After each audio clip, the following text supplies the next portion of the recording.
अस्सलामुअलैकुम। हाँ, तो आप लोगों को पता तो चल ही गया होगा, जब मैंने फर्स्ट क्लास ली थी आप लोगों की, तभी मैंने आपको बताया था कि किस तरह से आपका पूरा सिलेबस, पूरी किताब दो हिस्सों में बटी हुई है। एक है आपका टीएमए जो ट्यूटर मार्क असाइनमेंट है, जिसमें आपको एक 20 मार्क्स का असाइनमेंट सबमिट करना है, और आपके जो पेपर होंगे वो 80 मार्क्स के होंगे। और उसमें फिर क्या है कि ये 20 मार्क्स आपके फाइनल में जाकर के जुड़ जाएंगे, और ये मार्क्स आपको घर बैठे मिल रहे हैं सिर्फ और सिर्फ आपके एफर्ट से। आप जितना ज्यादा नंबर हासिल करना चाहे कर सकते हैं 20 में से। हो सकता है किसी को 20 में से 20 भी मिल जाए, किसी को 20 में 18, तो किसी को 20 में से 12 नंबर भी मिलेंगे। अब ये बोलोगे कि आंसर तो हम सभी ने एक ही जैसा लिखा, लेकिन सबका मार्क्स अलग अलग क्यों है? तो आंसर लिखने का तरीका होता है कि आपने किसी भी आंसर को कैसे लिखा, आप किस तरह से अपने आंसर्स को लिखते हो, वो बहुत ज्यादा इंपॉर्टेंट है। एक ही चीज है, एक ही आंसर है, लेकिन सबके लिखने का तरीका अलग होता है। एक ही बात है कि कोई आपको बोलता है तो आपको अच्छी लगती है, वही बात कोई दूसरा बोलता है तो आपको बुरी लगती है। बात वही है, सेंटेंस वही है, लेकिन बोलने का तरीका अलग है। तो ठीक इसी तरह जब आप क्वेश्चंस के आंसर्स लिखते हो तो उसमें भी यही चीज आती है कि आपने उसे कैसे लिखा, अपनी बात को किस अंदाज से कहा। क्या आपने सीधा सीधी बुकिश लैंग्वेज, यानी बुक की लैंग्वेज जो किताब में दर्ज है वही लिख दिया, या फिर उसको अपने लफ्ज में लिखा, अपने तरफ से किसी मिसाल के साथ लिखा, तो वो सब मैटर करता है आपके मार्क्स को मिलने में। तो ये एक असाइनमेंट है, असाइनमेंट लिखने का अपना एक तरीका होता है। सबसे पहले हम लोग असाइनमेंट जो लिखते हैं वो A4 साइज शीट में लिखते हैं। आप लोग जो लीजिएगा A4 साइज 1 साइडेड लाइन वाली शीट लीजिएगा। फ्रंट पेज या तो आप प्रिंट आउट करा सकते हो या फिर आप बना सकते हो। सबसे पहले उसमें तो आपका इंस्टीट्यूट का नाम लिखा होगा, NIOS जो आपका बोर्ड है, national institute of open schooling आपका बोर्ड का नाम। उसके बाद आपका अपना नाम, आपको सबको एक आईडी मिली होगी, इनरोलमेंट आईडी, वो आईडी लिखिएगा। फिर फादर का नाम, फिर subject, subject with code, subject जो भी है आपका, जैसे बिजनेस स्टडीज है तो उसका कोड है, एक पहचान है उस सब्जेक्ट की, उस कोड है वो उसका 215। उसके बाद आपका जो है मीडियम, आप उर्दू मीडियम में लिख रहे हो, आप हिंदी में लिख रहे हो, या आप इंग्लिश में लिख रहे हो, वो आप लिखिएगा। उसके बाद आपका अपना एड्रेस होगा, यानी आपके अपने इंस्टीट्यूशंस का नाम होगा, और उसके साथ फिर आपका अपना साइन होगा। ये फ्रंट पेज है। फ्रंट पेज को अट्रैक्टिव बनाइए कि देखकर लोग खुश हो जा रहे, वाह कितना अच्छा बनाया है। उसके बाद फिर मार्क्स आपको मिलने शुरू हो जाएंगे। आपके मार्क्स आपके फ्रंट पेज से ही स्टार्ट हो जाते हैं, ठीक है। तो ये देखिए, ये आपका लिखा हुआ है। अगर आप चाहें तो इस तरह से खुद एक प्लेन शीट A4 साइज की उसमें बना सकते हैं, या फिर डाउनलोड करके प्रिंट निकाल सकते हैं। इसमें सारी चीजें लिखी हुई हैं। ये ट्यूटर मार्क असाइनमेंट है आपका। यहाँ पे आपको अपना नाम लिखना है, उसके नीचे यहाँ पे आपको अपना इनरोलमेंट नंबर लिखना है।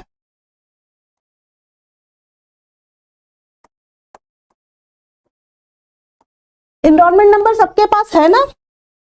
जो लोग भी इनरोल हुए होगा सबको अपना एक नंबर मिला होगा। नहीं मिला है तो अपने सुपरवाइजर से पूछ लेना, जो आपके कोऑर्डिनेटर हैं उनसे कांटेक्ट कर लेना, वो आपको बता देंगे। उसके बाद फादर्स नेम लिखना है। अब ये देखिए, subject name with code, subject का नाम है बिजनेस स्टडीज और कोड है 215। क्लास है आपके 10th। मीडियम है आपका उर्दू, जिसका हिंदी है वो यहाँ हिंदी लिखेगा, जिसका इंग्लिश है वो यहाँ इंग्लिश लिखेगा।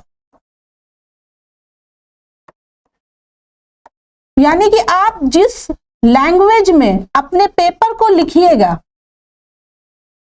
वो यहाँ पे लिखना है आपको। आपका अपना एड्रेस होगा और आपका सेशन होगा। तो ये पहले का है, आपका सेशन है 2023 और 24, और उसके बाद अपना साइन कर दीजिएगा। ये हो गया आपका फ्रंट पेज तैयार। ठीक है, इसके बाद आप असाइनमेंट लिखना स्टार्ट कीजिएगा। तो ये देखिए यहाँ पे यही A4 साइज शीट ली गई है, उसमें तो हम लोग सभी लिखते ही हैं ऐसे कि पहले हाशिया छोड़ देते हैं उसके बाद लिखते हैं। बहुत सारे लोग पूरे पूरे लिखते हैं, बहुत सारे लोग दूसरे साइड भी हाशिया छोड़ देते हैं। क्वेश्चन का नंबर लिखिएगा, क्वेश्चन नंबर में से आप किस क्वेश्चन का आंसर लिख रहे हो, जैसे 1 है तो 1 का A लिख रहे हो या 1 का B लिख रहे हो, ये जरूर लिखिएगा। उसके बाद आप क्वेश्चन के साथ उसके आंसर्स को लिखिए। कोशिश कीजिए कि जैसे यहाँ पे 2 तरह का कलर का पेन यूज किया गया है, आप और भी दूसरे कलर्स का पेन यूज कर सकते हैं, लेकिन ग्रीन, रेड, पिंक ये सब थोड़ा अवॉइड कीजिएगा। तो इस तरह से अपने सारे आंसर्स को लिखने के बाद आपको अपने आंसर्स को अपलोड कर देना है। ठीक है, अब आंसर्स लिखेंगे कैसे? अब हम आते हैं क्वेश्चन की तरफ। तो क्या है क्वेश्चन में, जितने भी क्वेश्चंस हैं सबके आंसर्स देने जरूरी है ना, सभी सवालों के जवाब जरूरी है और हर सवाल का नंबर उसके सामने दिया गया है कि किस क्वेश्चन में कितने मार्क्स मिलेंगे मैक्सिमम। यानी एक क्वेश्चन नंबर 1 है तो यहाँ पे 1 का मार्क्स कितना मिलेगा, 2 मार्क्स, 2 नंबर मिलेंगे ज्यादा से ज्यादा। किसी को 1 भी मिल सकते हैं, किसी को 1.5 भी मिल सकते हैं, किसी को आधा भी मिल सकते हैं, वो डिपेंड करता है कि आप आंसर कैसा लिखते हो। और यहाँ पे ये चीज लिखा है कि जो मैंने आपको कवर पेज, फर्स्ट पेज जो बोल लीजिए बनाने का तरीका है, वो यहाँ पे यही चीज लिखा है कि अपना नाम, इंदराज नंबर यानी एनरोलमेंट नंबर, मरकज मुताला का नाम यानी जो एड्रेस में आपके अपने इंस्टीट्यूशन का नाम, मजमून वाज़े अल्फाज में लिखना है, साफ साफ लिखना है, अच्छे से लिखना है। अब क्वेश्चन नंबर 1 की तरफ आते हैं। तो क्वेश्चन नंबर 1 चैप्टर 5 से रिलेटेड है। ठीक है, चैप्टर 5 में ही ये सारे आंसर्स हैं और क्लास स्टार्ट जब हुई थी तो फर्स्ट इंट्रोडक्टरी क्लास में ही मैंने बताया था कि कौन कौन से चैप्टर्स आपके टीएमए में आ रहे हैं। उन चैप्टर्स को हम लोग यहाँ पे आपको पढ़ाएंगे नहीं, क्यों? क्योंकि वो चैप्टर्स आपके फाइनल एग्जाम में नहीं आएंगे। तो पहला क्वेश्चन है नकलो हमल, यहां मीम छुटा हुआ, नकलो हमल के सबब मुल्कों के दरमियान सकाफत का मुबादला मुमकिन हो पाता है। इस बयान को अपने अल्फाज में वाज़े कीजिए। हम लोग सभी जानते हैं नकलो हमल यानी ट्रांसपोर्टेशन। ट्रांसपोर्टेशन की वजह से ही सारी चीजें आसान हुई हैं। हम कहीं भी जाना चाहें तो जा सकते हैं, कहीं से सामान मंगाना चाहे तो मंगा सकते हैं। तो इस तरह से हम लोग काम करते हैं और ये सिर्फ एक जगह से दूसरी जगह की दूरी को कम ही नहीं किया है, बल्कि पूरी दुनिया को ग्लोबली, आलमी तौर पे मुट्ठी में कर दिया है। अगर आपको जाना है कहीं पे भी, आप ज्यादा से ज्यादा 6 से 7 घंटे के अंदर अंदर इंडिया से पहुंच जाते हैं सऊदी। अभी जो हज करने के लिए लोग जाते हैं कितना कम टाइम में, विदिन 45 डेज में, 1.5 महीने के अंदर अंदर जाके वापस आ जाते हैं। लेकिन यही जब पहले जमाने में लोग हज करने के लिए जाते थे तो उन लोगों को 6-6 महीना लग जाता था जाने आने में, क्योंकि उस टाइम पे ट्रांसपोर्टेशन सर्विस इतनी ज्यादा अच्छी नहीं थी। तो अब कितना ज्यादा अच्छा हो गया कि जब चाहे जहां चाहे हम जा सकते हैं ना। तो ये तो सच्ची बात है कि हाँ, नकलो हमल के जरिए बहुत ज्यादा सामने आ गए हैं, सकाफत जो है वो मुमकिन हो पाया है। तो इसके लिए चैप्टर 5 में हम लोग मूव ऑन करते हैं। पेज नंबर आप 83 निकालिए, जिसके पास भी बुक है वो पेज नंबर 83 निकालो। तो सबसे पहले क्या है यहाँ पे बोला है, तो सबसे पहले आंसर लिखने का एक तरीका होता है। वो तरीका क्या है, यहाँ पे आपको ये क्वेश्चन बोला कि नकलो हमल के सबब जो सकाफत हो रहा है मुल्कों के दरमियान, तो आप लोग सबसे पहले नकलो हमल की तारीफ लिखिए। तो क्या है नकलो हमल? आप ऐसे भी लिख सकते हैं कि ये जो यहाँ पे लिखा है डायरेक्ट, आप इसको डायरेक्ट लिख सकते हैं, या आप कैसे लिख सकते हैं, आप लिख सकते हैं ऐसी सरगर्मी जिनके तहत, यहां से इससे पहले आप लिखिएगा ऐसी सरगर्मी जिनके तहत सामान और अफराद को एक जगह से दूसरी जगह ले जाया जाता है नक्लो हमल कहलाता है। इस तरह से भी आप आंसर लिख सकते हो ना, दोनों चीजें एक ही बात कह रही हैं लेकिन बोलने का और लिखने का तरीका अलग हो गया। अब आप क्या कर रहे हैं, वो लिखा, उसके बाद ये लिखिएगा कि नक्लो हमल से एक मुल्क के लोगों को दूसरे ममालिक में जाने में मदद मिलती है। इससे मुख्तलिफ ममालिक के लोगों के दरमियान सकाफती तफहीम और रस्मो रिवाज ख्यालात का तबादला होता है। इससे लोगों में मुख्तलिफ ममालिक के बारे में बेहतर समझ और आगही पैदा होती है। इस तरह नक्लो हमल बैनुल अक़वामी अख़वत के एहसास को फ़रोग़ देने में बहुत मददगार होता है। या तो आप सीधा सीधी बुकिश लैंग्वेज लिख दीजिए या फिर आप इसके कुछ फायदे बता दीजिए कि नक्लो हमल की वजह से ही हम बहुत जल्द बहुत आसानी से एक जगह से दूसरी जगह जा सकते हैं, दूसरे मुल्कों के सामान को अपने मुल्क में मंगा सकते हैं। ये सारी चीजें आप जो सोचिए वो लिख सकते हैं। तो ये हो गया इसका पहला का ए का आंसर। अब क्वेश्चन की तरफ अगर हम आते हैं, क्वेश्चन नंबर 2 क्या है, 1 का बी पार्ट, नक्लो हमल के मेयारे जिंदगी को ऊपर उठाने में मदद करता है। क्या कह रहा है कि ये ट्रांसपोर्टेशन है ये हेल्प करता है हम लोगों के लिविंग स्टैंडर्ड। हाँ बोलो आरज़ू। अभी जो आपने क्वेश्चन का ना बोलो हमें ये बताया है, शुरू में आपने इसकी लैंग्वेज में क्या बताया जो शुरू में लिखना है? मैंने ये बताया, आपने बताया मुल्क वगैरह। हाँ, उससे पहले मैंने बताया कि आप नक्लो हमल की तारीफ लिख सकती हैं कि नक्लो हमल क्या है।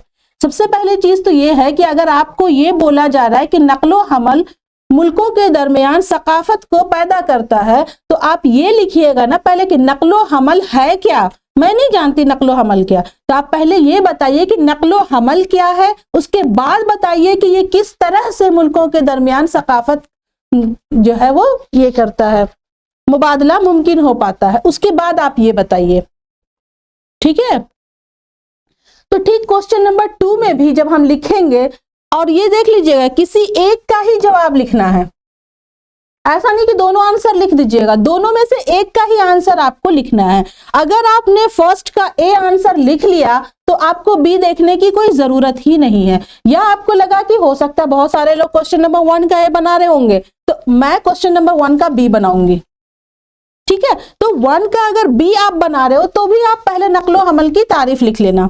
ठीक है, उसके बाद ये क्या बता रहा है कि मियारे जिंदगी को ऊपर उठाने में मदद मिल रही है। बिल्कुल मिल रही है। कल जो आज से पहले अगर हम लोग देखें 20 साल पहले ही अगर हम जाएं तो हमारे घर वाले क्या थे, जो हमारे आसपास ही चीजें मिलती थी उसी को इस्तेमाल करते थे, उसी को यूज करते थे। लेकिन आज हम लोग क्या है, हम लोग घर बैठे ऑर्डर करते हैं, दूसरे मुल्क के सामान को मंगा करके हम इस्तेमाल करते हैं, हम जो चाहते हैं वो हासिल कर लेते हैं। तो ये क्या है, ये हमारी मियारे जिंदगी तो बढ़ रही है, जैसी जिंदगी हमारी पहले थी उससे ज्यादा अच्छी जिंदगी हो गई है। तो ये नक्लो हमल हमारी जिंदगी को के मेयार को बढ़ाने में बहुत मदद कर रहा है।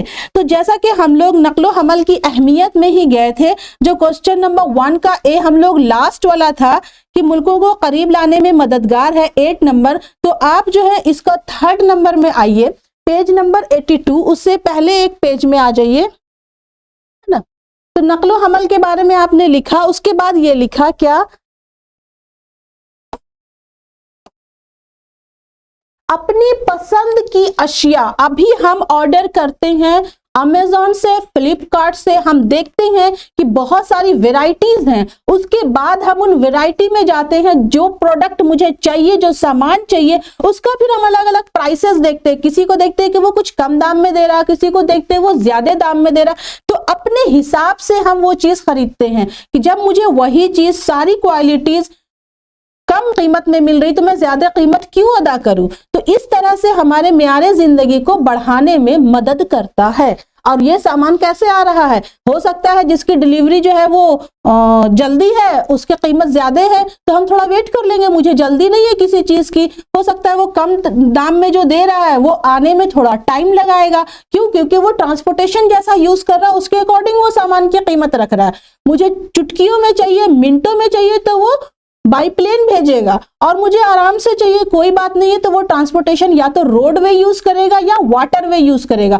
आप लोगों ने सभी पढ़ाई तो होगा कि ट्रांसपोर्टेशन के कौन कौन से जराए हैं, जिसमें से वाटरवेज, रोडवेज और एयरवेज है ना, हवाई नकलो हमल और पानी का और रोड का। रोड में जो हम लोग गाड़ी के जरिए या ट्रेन के जरिए सामान को एक जगह से दूसरी जगह या खुद को एक जगह से दूसरी जगह लेकर जाते हैं, और पानी में हो गया शिप के जरिए, कार्गो के जरिए, और हवाई में हो गया प्लेन के जरिए, कि किस तरह से सामान एक जगह से दूसरी जगह पहुंचता है या हम इंसान एक जगह से दूसरी जगह जाते हैं। यही है ट्रांसपोर्टेशन।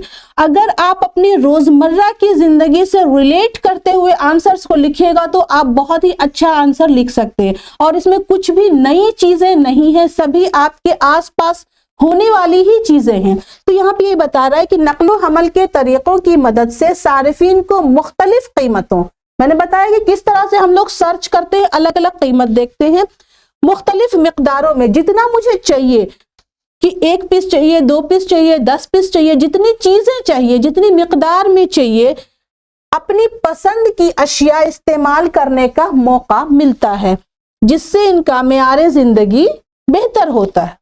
तो ये था क्वेश्चन नंबर 1 का आंसर। अगर आप क्वेश्चन नंबर 1 का ए लिखो या क्वेश्चन नंबर 1 का बी लिखो, चॉइस इज योर्स, तुम्हारी अपनी चॉइस है, अपनी पसंद है, आप जिस आंसर को लिखना चाहो लिख सकते हो। अब हम आते हैं क्वेश्चन नंबर 2 की तरफ।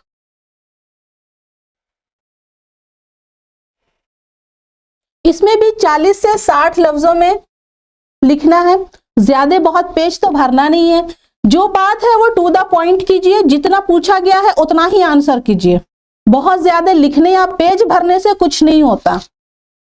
यहाँ पे क्या कह रहा है, ये आपका पता चलेगा चैप्टर 6 से, जिसमें बता रहा है कि एबीसी कंपनी का मुंबई में एक गोदाम है जो माल की मुस्तकिल पैदावार में मददगार है। अपने अल्फाज में वजाहत कीजिए कि ये पैदावार में कैसे मददगार है। तो जब भी आप पढ़ोगे इस चीज को कि गोदाम के बारे में, तो आप ये जानते हो ना, जैसे कि हम लोग इतनी बार अब तक जितना भी पढ़ा है उसमें हम लोग जाने हैं इस चीज को कि गोदाम में सामान को स्टोर किया जाता है, जमा किया जाता है, जखीरा अंदोजी की जाती है। तो यहाँ पे आपको स्पेसिफाई किया गया है मुंबई में। तो मुंबई एक ऐसी जगह है जहां पे हर तरह का ट्रांसपोर्टेशन मिल सकता है, क्योंकि ये बहरी रास्ते यानी समुद्री रास्ते के भी नजदीक है, और रोड ट्रांसपोर्टेशन तो है ही, और हवाई ट्रांसपोर्टेशन भी है ही इसकी। तो अगर मुंबई में कोई गोदाम है तो वहां से चाहे कोई कच्चा माल लाए या फिर कोई बना बनाया माल लाए, उसको रखने में बहुत आसानी होगी और सामान को एक जगह से दूसरी जगह भेजने में भी बहुत आसानी होगी। कैसे? अब आप आइए चैप्टर 6 पेज नंबर 104।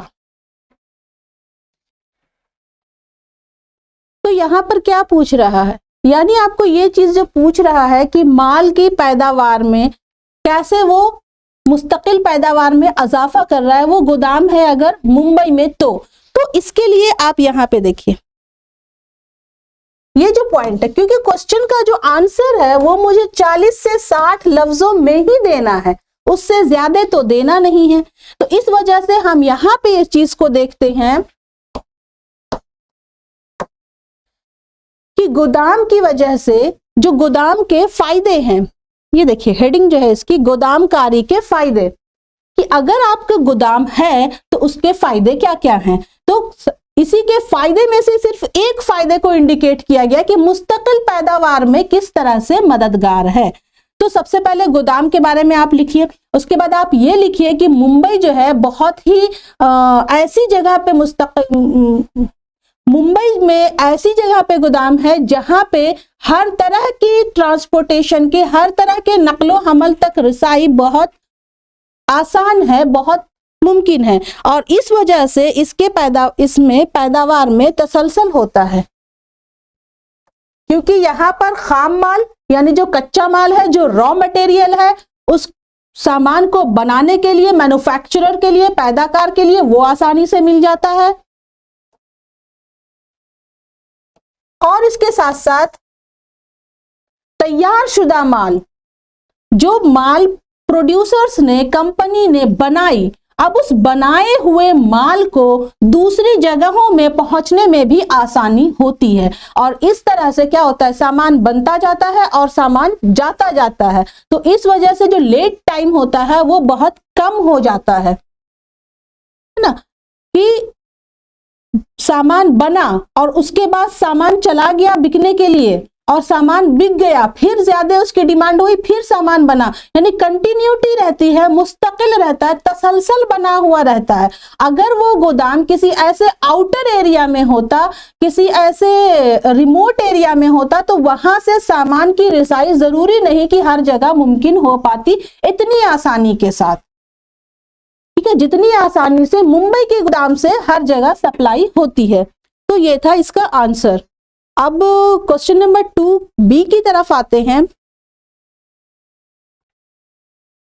क्वेश्चन क्या है, स्टोर और गोदाम एक दूसरे से किस तरह मुख्तलिफ हैं, मुनासिब मिसाल के साथ इनका तकाबली तज्जिया कीजिए। इसमें तो आपको चैप्टर में जाने की भी जरूरत नहीं है। स्टोर स्टोर स्टोर, दुकान दुकान दुकान, कितनी दफा जब से आपने बिजनेस वर्ड स्टार्ट किया पढ़ने के लिए, आपको तब से बताया जा रहा है कि आप अपने आसपास सामान लेने के लिए जाते हो, चाहे आप ग्रोसरी सामान लेने जाते हो, चाहे आप कपड़े लेने जाते हो, किसी भी तरह की कोई भी शॉप मतलब हो गया वो स्टोर यानी शॉप। कोई भी शॉप, कोई भी दुकान जो आपके आसपास है, चाहे वो किसी भी तरह का फूड बेच रहा हो, किसी भी तरह के टॉयज बेच रहा हो, ग्रोसरी शॉप हो, आप मिल्क लेने के लिए जा रहे हो, कुछ भी सामान लेने के लिए आप किसी ना किसी दुकान में जाते हो। और आपको जो चेन बताया था मैंने कि किस तरह से मैन्युफैक्चरर से कौन लेता है, होलसेलर लेता है, होलसेलर से रिटेलर लेता है, और रिटेलर से कंज्यूमर तक सामान पहुंचता है। तो यहाँ पे यही चीज बताया जा रहा है कि गोदाम में जो होलसेलर मैन्युफैक्चरर से, थोक फरोश मैन्युफैक्चरर से जो बल्क में सामान लेता है, बहुत ज्यादा क्वांटिटी में सामान लेता है, तो वो उसको क्या करता है, स्टोर करता है, जमा करता है, उसकी जखीरा अंदोजी करता है, किसमें, गोदाम में। और उस गोदाम के से सामान को वो रिटेलर को, खुर्दा फ्रेश को बेचता है, और फिर वो खुर्दा फ्रेश कम कम क्वांटिटी में अपने सामान को अपनी दुकान में रखता है, और उससे हम सार्फिन जाकर सामान को खरीदते हैं। तो आप लोग इसका आंसर पैराग्राफ के फॉर्म में भी दे सकते हो कि सीधा सीधी लिखो स्टोर क्या है। स्टोर एक ऐसी दुकान है जहां से रोजमर्रा की डेली सामान जो हम लोग खरीदते हैं, या ये एक तरह का खुर्दा फरोश दुकान है। और गोदाम जहां पे सामान की जखीरा अंदोजी की जाती है, ताकि जब भी किसी भी शॉप में या स्टोर में जरूरत पड़े वो सामान को वहां से मंगा सके।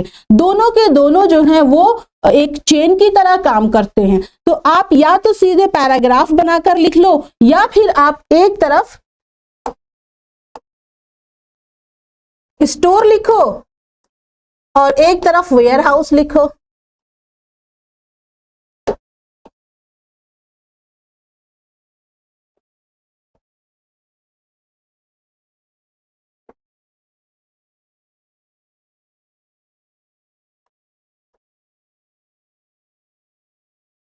एक तरफ आप स्टोर लिखो और एक तरफ आप गोदाम लिखो, और दोनों का डिफिनेशन लिख दो कि स्टोर क्या है, गोदाम क्या है।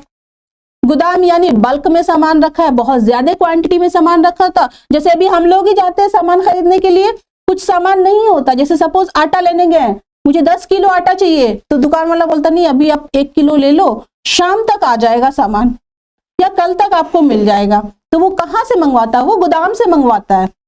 गोदाम यानी कि वो होलसेलर के पास जाता है, वो जिस तरह के एजेंट से सामान लेता है, हो सकता है वो बहुत ज्यादा सामान लेता हो तो मैन्युफैक्चरर से भी ले सकता है, तो वो इस तरह से गोदाम में स्टोर किया जाता है, फिर गोदाम से ही बाकी सारे दूसरे शॉप्स में सप्लाई होती है।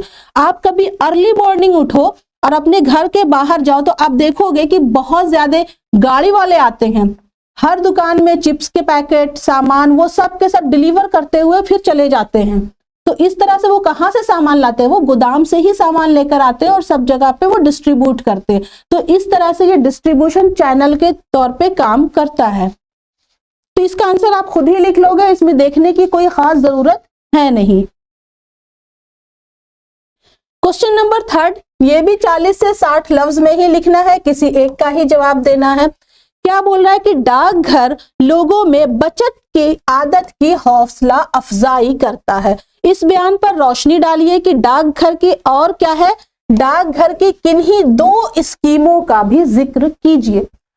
चैप्टर 8 पेज नंबर 131 131 निकालिए।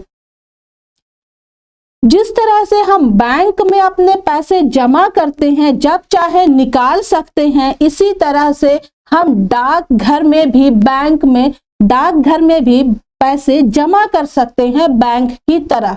और डाकघर हम लोगों को बचत की आदत डालता है। कैसे? देखिए क्या कह रहा है कि यहां देखिए आंसर, कि डाक खाना आवाम की रकम जमा करना, रकम निकालना वगैरह खिदमात अंजाम देता है।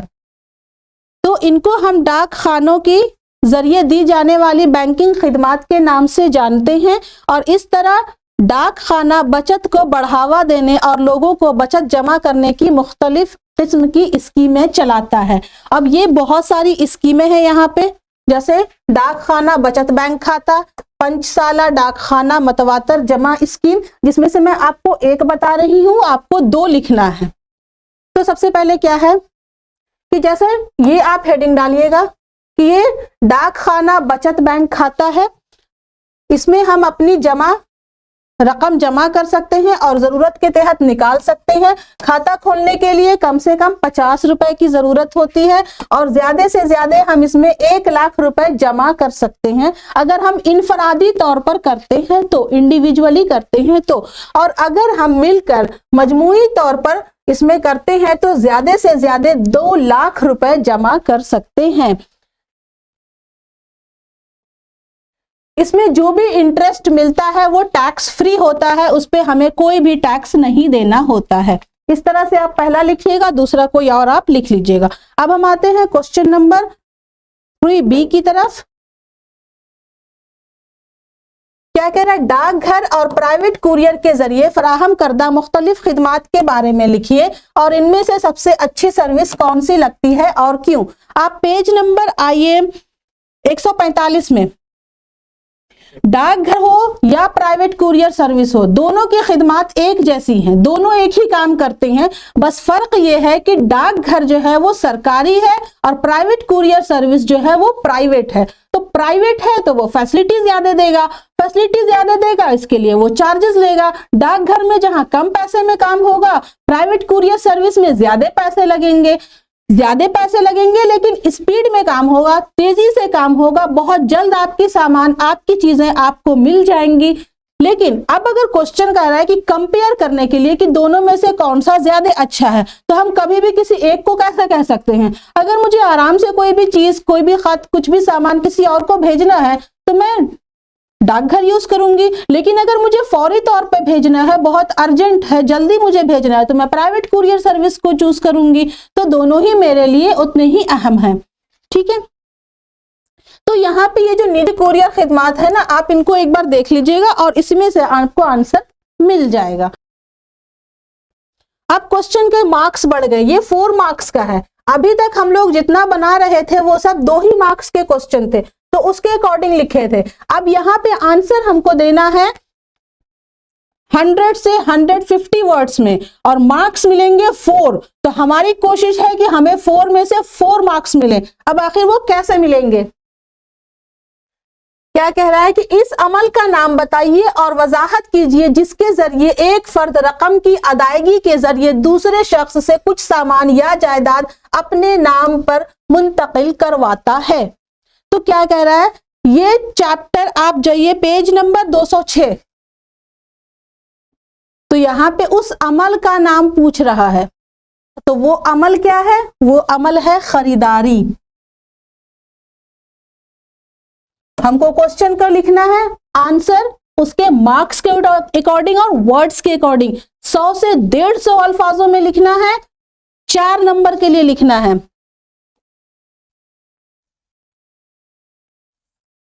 जब भी हम कुछ सामान को खरीदने जाते हैं, जब हम उसका पैसा उसे दुकानदार को दे देते हैं और वो दुकानदार हमें सामान दे देता है, सपोज मैं ये पेन ही खरीद रही हूं, तो अब मैंने इसका पे कर दिया तो ये मेरी मिल्कियत हो गई, इस पे मेरा पूरा हक हो गया, मुंतकिल हो गया हमारी तरफ। तो जब भी खरीदो फरोख्त का मामला होगा, आमने सामने दो फरीकैन होंगे, एक खरीदने वाला और एक बेचने वाला, और इस तरह ये दोनों साथ साथ चलते रहते हैं। जो बेचने वाला होता है उसे फरोख्तकार कहते हैं और जो दूसरा खरीदने वाला होता है उसे खरीदार कहते हैं। और उसमें एक मिसाल दे दीजिए कि मैं गई सामान लेने के लिए, सपोज ब्रेड, मैं ब्रेड खरीदी, बदले में दुकानदार को पैसे दी, दुकानदार ने मुझे ब्रेड वापस दे दिया। मुझे ब्रेड खरीदना था, मैंने ब्रेड खरीदा, आपको पेन खरीदना, आप पेन खरीदिए, किसी को बुक खरीदना, वो बुक खरीदेगा, कुछ भी आप सामान कर सकते हो। किसी को अपना बिजनेस ही करना है तो वो जाकर किसी शॉप के लिए क्रॉकरी खरीद कर लाएगा या ग्रोसरी खरीद कर लाएगा और अपनी दुकान में रखेगा, जो चाहे वो कर सकता है। नेक्स्ट क्वेश्चन क्या है? केपीओ को आउटसोर्स कैसे जाने वाले शोबे में बहुत ज्यादा इल्म की जरूरत होती है। यहां पे जो केपीओ है इसका फुल ही फॉर्म है नॉलेज प्रोसेसिंग आउटपुट। तो जहां बात नॉलेज की आ गई तो वहां बहुत ज्यादा इल्म की जरूरत तो होगी ही, है ना। तो चैप्टर 11 आप आइए पेज नंबर 196, 197, 196, 197 आउटसोर्सिंग चैप्टर है। हाँ, तो यहां पे आ गया आपका केपीओ। तो सबसे पहले तो आप लिखिएगा केपीओ है क्या, उसका फुल फॉर्म लिख दिए।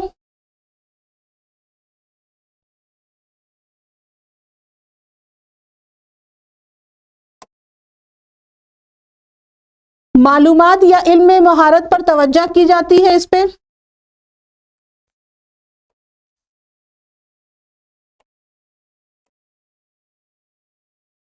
ये हो गया। ये देखिए सबसे पहले आपने क्या लिखा कि केपीओ है क्या? केपीओ नॉलेज प्रोसेसिंग आउटसोर्सिंग है। केपीओ में मालूमात या इल्म में महारत पर तवज्जो मरकूज की जाती है। केपीओ में बैरून मुल्क इत्तला पर मबनी कारोबारी अमल शामिल है जिसमें माहिराना दायरे अमल की ज़रूरत होती है। इस तरह महज प्रोसेस की महारत मुहैया करने के बजाय कारोबारी महारत फराहम करने के जरिए तंजीमों को आला कदर दस्तयाब कराई जाती है। ठीक है, ये हो गया। उसके बाद आप ये लिखिए कि आपको सिर्फ केपीओ के ऊपर फोकस है तो आप केपीओ ही लिखिएगा। इसमें आपको बीपीओ के बारे में बताया गया है, बिजनेस प्रोसेसिंग यूनिट, उसके ऊपर आपको फोकस नहीं करना। आपको जो क्वेश्चन है आप उसी के ऊपर ध्यान दीजिए। केपीओ कदरशनासी, सरमायाकारी से मुताल्लिक तहकीक, पेटेंट फाइलिंग, कानून, बीमा वगैरह जैसी खिदमात में अमल पजीर है जिसे बैरून मुल्क से फराहम किया जाता है और जिसमें मखसूस दायरे अमल पर मबनी महारत की ज़रूरत होती है। नॉलेज प्रोसेसिंग आउटसोर्सिंग किसी बैरूनी तंजीम या एक तंजीम के किसी मुख्तलिफ गुरू को निस्बतन आला सतह कामों को मुख्तस किया जाना है। ये हो गया आपका क्वेश्चन नंबर 4 का बी आंसर। अगर आपको और डिटेल में लिखना है तो आप और आगे पढ़िए, इसके बारे में ही लिखा हुआ है इस पेज में। अब आप आइए क्वेश्चन नंबर 5 की तरफ। क्वेश्चन नंबर 5 क्या बोल रहा है कि 100 से 150 में देना है आंसर। ये भी है 4 मार्क्स का। क्या कह रहा है? वरुण एक बिचौलिया जो थोक फरोख्त करने वालों या पैदाकारों से सामान खरीदता है और उन्हें सारिफिन को फरोख्त करता है। तो वरुण के जरिए बिचौलिए पर किए जाने वाले किन्हीं कामों की फहरिस्त बनाइए। यहाँ पे किन्हीं नहीं है, यहाँ पे है 3 काम ही बताना है। तो आप जानते हो बिचौलिया मिडिलमैन, थोक फरोख्त है जो हम लोग नकलो हमल वाला आंसर लिखे थे ना, उसी से इसका आंसर भी आप लिख सकते हैं कि किस तरह वो मैन्युफैक्चरर से सामान लेकर आता है और एजेंट की तरह या फिर बिचौलिया या मिडिलमैन, आप जो कह लीजिए, मिडिलमैन की तरह काम करता है और सारिफिन तक सामान पहुंचाने का काम करता है। तो इसके लिए वो क्या क्या काम करता है? तो सबसे पहले वो कौन सा सामान खरीदेगा? थोक में, जिसमें सारिफिन को जिस सामान की जरूरत होगी। इसके लिए वो मार्केट सर्च करेगा, सारिफिन को जानेगा, पूरा सर्च करेगा कि क्या किसको क्या पसंद है, कौन सा सामान मैं लाऊं जो यहाँ पे सारा बिक जाए, लोग खरीद ले। पहला काम तो वो ये करेगा। दूसरा काम करेगा कि वो देखेगा डिस्ट्रीब्यूशन चैनल कि अगर मैं ज्यादा सामान लेकर आता हूं तो कौन कौन से ऐसे शॉप्स हैं जो मुझसे सामान खरीदेंगे। तो इस तरह से वो सारा काम करता है। इसमें भी आपको चैप्टर में आपको जाने की जरूरत नहीं, आप खुद से सारे आंसर्स लिख सकते हैं। वैसे अगर आप चैप्टर में जाना चाहें तो आप जा सकते हैं चैप्टर 16 में, चैप्टर 16 में, लेकिन वहां पे आपको हर तरह के अलग अलग करके दिया हुआ है, तो इसमें थोड़ी प्रॉब्लम आपको आ जाएगी। आप खुद से इसके आंसर को लिखने की कोशिश कीजिए, वरना मैं तो आपको सेंड करूंगी ही आंसर। दूसरा क्वेश्चन है, ये भी आंसर आप खुद से ही लिख सकते हो। क्या है? आप किसी प्रोडक्ट के लिए टेलीफोन पर ऑर्डर देते हैं कि खरीदारी का ये तरीका आपके वक्त और आपके जरिए की गई कोशिशों को बचाता है। खुद के अल्फाज में अपने दोस्त को बताइए कि आप किस किस्म की खरीदारी कर रहे थे और इसके क्या फवायद हैं। ये क्या है आपका? आपने जो ई कॉमर्स पढ़ा था, याद है? Electronic commerce with the help of internet. तो टेलीफोन के जरिए मैंने सर्च किया, मुझे कुछ खाना है, मैं दुकान नहीं गई, मैं होटल नहीं गई, मुझे नहीं जाना, मैं जाऊंगी एक सामान लेना का है, मुझे 4 सामान लेके चली आऊंगी। अपने वक्त को बचाए, अपने पैसे को बचाए, अपनी कोशिश को बचाए, अपनी ताकत को बचाए, अपनी एनर्जी को बचाए। इसके लिए हम लोग घर बैठे ऑनलाइन ऑर्डर कर दिए, अपने टेलीफोन से ऑर्डर किया, सामान को मंगवा लिया। और इसके मुझे बहुत आसानी लगी। भाई घर में मेहमान आए थे, कुछ बनाने का दिल नहीं कर रहा था, मैंने ऑर्डर दिया, सामान आ गया, मेहमानों को खिलाया, मेहमान भी खुश, मैं भी खुश, मेहनत ज्यादा करनी नहीं पड़ी। एक मेरी फ्रेंड है, वो उसने पूछा कि भाई तुम्हारे घर मेहमान आए थे, तुम कैसे इतना मैनेज कर लेती हो? मैंने बताया अरे मैं थोड़ी ना करती हूँ, मैं क्या करती हूँ, मैं ऑनलाइन शॉपिंग कर लेती हूँ, मैं टेलीफोन से ऑर्डर कर देती हूँ। ऐप है बहुत सारे, उस ऐप के जरिए जाओ, आपको जो जो चीजें चाहिए आप तो सर्च करो, ऑर्डर कर दो, टाइम के अंदर आपके पास पहुंच जाएगा। मेहमान के साथ आप 15-20 मिनट, आधा घंटा बैठो, सामान आपका आ गया, आप मेहमान को खिला दो। तो ये तो एग्जाम्पल मैं आपको दे रही हूँ, आप इस तरह के एग्जाम्पल्स भी दे सकते हो। तो आप किस तरह की खरीदारी कर रहे हो? आप ऑनलाइन शॉपिंग कर रहे हो, है ना, ऑनलाइन खरीदारी कर रहे हो। और इसके क्या फवायद हैं? इसके फवायद क्या हैं? आप जब चाहो, जिस वक्त चाहो, 24x7 सामान ऑर्डर कर सकते हो। जब चाहो, जिस टाइम चाहो, जिस दिन चाहो, उस दिन आपका सामान आपके पास आएगा। वक्त की बचत होगी, पैसे की भी बचत होगी। पैसे की बचत कैसे होगी कि आप अगर शॉप पे जाती हो सामान को खरीदने के लिए, तो जो शॉप पे वो अपने वर्कर्स को रखता है, जिनको वो वेजेस देता है, जिनको वो सैलरी देता है, उसका पैसा वो उन्हीं सामानों में कीमत बढ़ाकर वो लेता है। और वही चीज जब आप ऑनलाइन खरीदते हो तो आपको उसमें डिस्काउंट मिलता है और कम पैसे में आपको ज्यादा चीजें दस्तयाब हो जाती हैं। तो ये इसके सारे फवायद हैं, आप सारा लिख देना ई कॉमर्स में जो फवायद आपको पढ़ाए थे उसमें से कुछ। ठीक है, अब क्वेश्चन आ रहा है कि एक प्रोजेक्ट बनाना है इस पे, और ये है आपका 6 नंबर। सबसे ज्यादा मार्क्स इसी में है, इसमें कोई वर्ड की लिमिट नहीं है। प्रोजेक्ट बनाना है आपको, आप कैसे बनाइएगा? क्वेश्चन क्या है कि मिस्टर अमन एक मैन्युफैक्चरर हैं और मोहतरमा गीता एक सारिफ हैं। मिस्टर अमन और मोहतरमा गीता दोनों के लिए सेल्स प्रमोशन की कोई एक अहमियत बयान कीजिए। तो क्या कह रहा है कि यहाँ पर एक जो है मैन्युफैक्चरर है और एक कंज्यूमर है। तो कंज्यूमर और मैन्युफैक्चरर के बीच क्या क्या हो रहा है, इन सब के बारे में आपको इनलिस्ट करना है, लिस्ट बनाना है और बहुत ही अच्छा सा प्रोजेक्ट बनाना है। तो आप क्या करोगे? हम अक्सर जाते हैं, देखते हैं, अभी ईद गुजरी है तो बहुत सारा सेल्स लगा होता है, सेल्स प्रमोशन होता है। अभी गर्मी का सीजन आ रहा है तो ग्लूकोज में बहुत ज्यादा सेल लगा होता है कि ग्लूकोज के साथ bottle free, lunch box free, एक कोल्ड ड्रिंक लीजिए, छोटी वाली कोल्ड ड्रिंक फ्री, है ना, एक जूस लीजिए, दूसरा जूस उसके साथ छोटा फ्री। एक बड़ा पाउडर लीजिए, छोटा पाउडर फ्री, या बड़ा पाउडर लीजिए, साबुन उसके साथ फ्री। तो ये क्या है? ये हम सारिफीन को रिझाने का, अट्रैक्ट करने का तरीका है। किसका? मैन्युफैक्चरर्स का। वो जितने ज्यादा वो अट्रैक्ट होंगे उतना ज्यादा उस सामान को खरीदना चाहेंगे, और जब वो सामान खरीदेंगे तो मैन्युफैक्चरर की उतनी ज्यादा बिक्री होगी, उतना ज्यादा उन्हें फायदा पहुंचेगा। तो ये है सेल प्रमोशन, कि अपने सेल को प्रमोट करने के लिए, अपने सेल को बढ़ाने के लिए वो तरह तरह के ऑफर्स लेकर आते हैं। उसके बाद कहते हैं स्क्रैच कीजिए, लॉटरी निकलेगी, है ना, आपको घूमने जाने का मौका मिलेगा, पुरानी फ्रिज लाइए, नई फ्रिज ले जाइए। इस तरह के जो ऑफर्स आते हैं ये सब के सब सेल्स प्रमोशन के ऑफर हैं। आप इसमें जो चैप्टर है, चैप्टर 16, इसमें जाइए, आपको सारी चीजें मिलेंगी। चैप्टर 16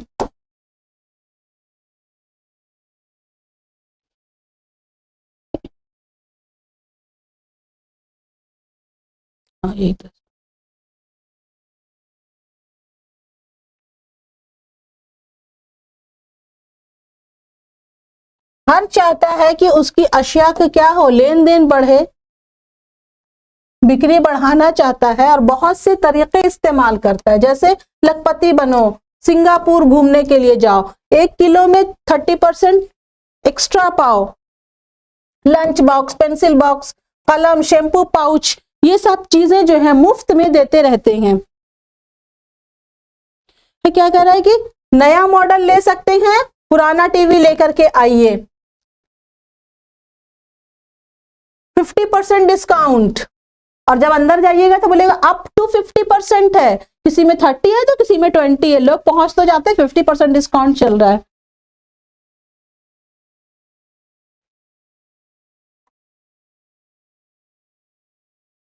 तो ये सब क्या है? ये सब तरगीब देने वाली तहरीकें हैं जो सनतकार या ताजिरों के जरिए अपनी चीजों के बिक्री को बढ़ाने के लिए अमल में लाई जाती हैं।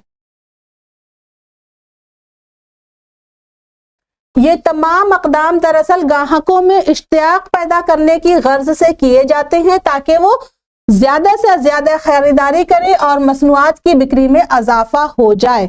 और इसी अशिया की बिक्री के इस तरीके को बिक्री फरोख्त के नाम से मौसूम किया जाता है, सेल्फ प्रमोशन के नाम से जाना जाता है। ये तो हो गया सेल्फ प्रमोशन क्या है। अब हमको इनके बारे में जानना है, तो अब हम कैसे करते हैं। अब इसकी अहमियत के बारे में क्वेश्चन में था। अब इसकी अहमियत तो दोनों की तरफ से होगी ना, जो मैन्युफैक्चरर है उसकी तरफ से भी इसकी अहमियत होगी, तो उसकी अहमियत लिख लीजिएगा। और जो सारिफ है, हम और आप हैं, इनकी तरफ से भी अहमियत होगा। मैन्युफैक्चरर की तरफ से क्या होगा, मेरा सामान स्टोर में नहीं रहेगा, जल्दी बिक जाएगा, सीजन खत्म होने वाला है, अगले साल दूसरे और सामान आएंगे, तो इस सामान को निकाल दो, जितना फायदा है वो मिल जाएगा उन्हें। हम सारिफिन को क्या फायदा होगा, उसकी क्या अहमियत है हमारी नजर में। अरे कम पैसे में मिल जा रहा है, छोड़ो ना, इस साल नहीं तो अगले साल तो काम आ ही जाएगा। फ्री में मिल रहा है, क्या है, इस्तेमाल करके देखते हैं, डिस्काउंट मिल रहा है। ये सारी हमारे नुक्ते नजर से ये सारी चीजें हैं, तो ये सब आप देख लीजिएगा। उसके बाद क्या है कि वो कौन कौन से हर्बे इस्तेमाल करता है, तो वो हर्बे बहुत सारे इस्तेमाल करता है। जैसे मुफ्त नमूने, फ्री में सैंपल देता है, स्कूलों में भी आता है कि आप ले जाइए, इस्तेमाल कीजिए, फिर मम्मी को बताइएगा, फिर खरीदिएगा। प्रीमियम या बोनस देता है, तबादला स्कीम जो एक्सचेंज ऑफर देता है, कम कीमत में सामान देता है। ये सब इसके हर्बे हैं जिनको वो इस्तेमाल करता है आपके सेल प्रमोशन को बढ़ाने के लिए। कूपन बांटता है कि स्क्रैच कीजिए, अगर आप विनर हैं तो आपको घूमने जाने का मौका मिलेगा। मेले और नुमाइशें करता है, ये सारी चीजें वो करता है। बहुत सारी चीजें इसमें लिखी हुई हैं, और फिर आपको इनमें से किसी एक की अहमियत को ज्यादा एलाबोरेट करके एक्सप्लेन करना है। इस तरह से आपको अपना प्रोजेक्ट बनाना है। तो यहाँ पे हुआ टीएमए का काम खत्म। अब आप लोग अपनी तरफ से शुरू कीजिए और अच्छे से अच्छा प्रोजेक्ट और टीएमए का असाइनमेंट बनाइए ताकि आपको ज्यादा से ज्यादा मार्क्स मिल सके। चलो ठीक है, फिर मिलते हैं नेक्स्ट क्लास में।